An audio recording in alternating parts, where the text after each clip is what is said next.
Kali ini saya akan melakukan pemutaran agenda UPM 3222 Wacana Akademik Bahasa Melayu.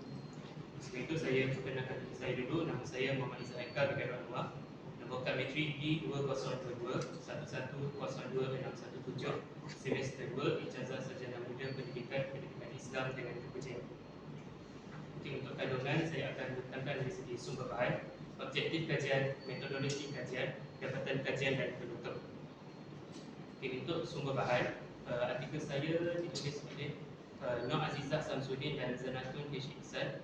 Jenis bahan adalah jurnal, diterbitkan pada tahun 2016 dengan tajuk Kesedaran Alam Sekitar melalui aplikasi kendali alam sekitar ataupun dikenali sebagai KAKAS.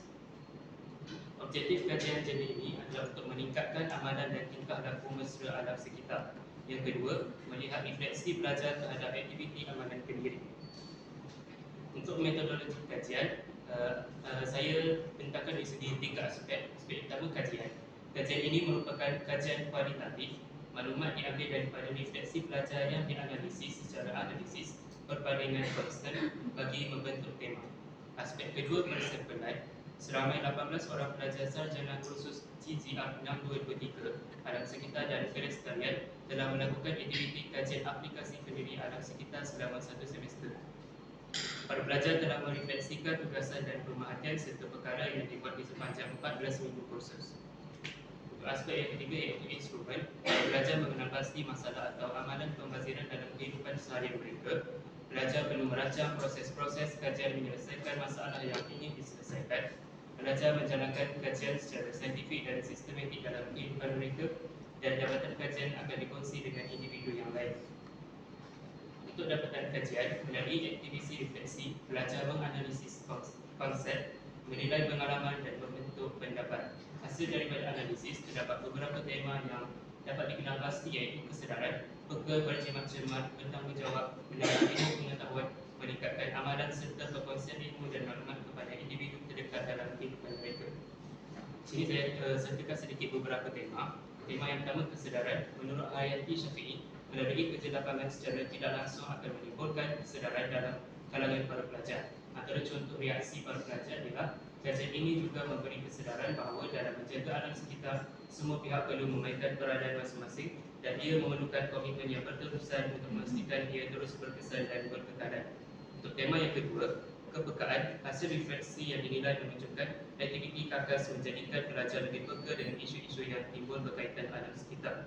Contoh reaksinya, pengalaman menjalankan kajian ini menjadikan saya lebih peka terhadap alam sekitar dan dapat membantu keluarga mengubah aktiviti seharian agar lebih cekap dalam mengendalikan peralatan elektrik ke tahap optimum tanpa menyebabkan bil elektrik meningkat.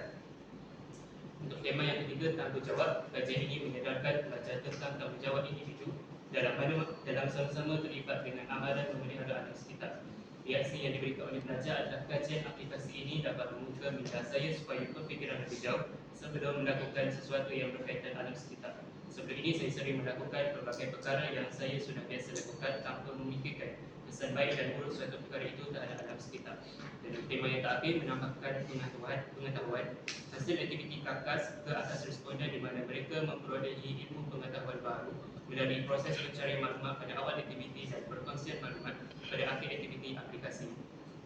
Reaksi yang diberikan oleh pelajar adalah sepanjang menjalankan aktiviti ini banyak input yang berguna yang saya perolehi. Hasil daripada pembentangan rakan-rakan juga sangat mengagumkan saya. Banyak perkara yang tidak ketahui saya perolehi daripada pembentangan itu. Untuk penutup, saya bagikan kepada 2 aspek iaitu kepentingan dan impak kajian. Untuk kepentingan, kesedaran alam sekitar merupakan satu nilai yang penting ditanam dalam diri setiap individu bagi melahirkan warga Malaysia yang bukan sahaja faham, berkebolehan, berkemampuan bahkan mempunyai keprihatinan terhadap pengurusan dan pencemaran alam sekitar. Impak kajian, individu yang telah diasuh dan ditanam dengan nilai-nilai mencintai alam sekitar akan lebih peka dan sensitif terhadap isu-isu yang berkaitan dengan alam sekitar. Sekian itu sahaja dari saya. Terima kasih.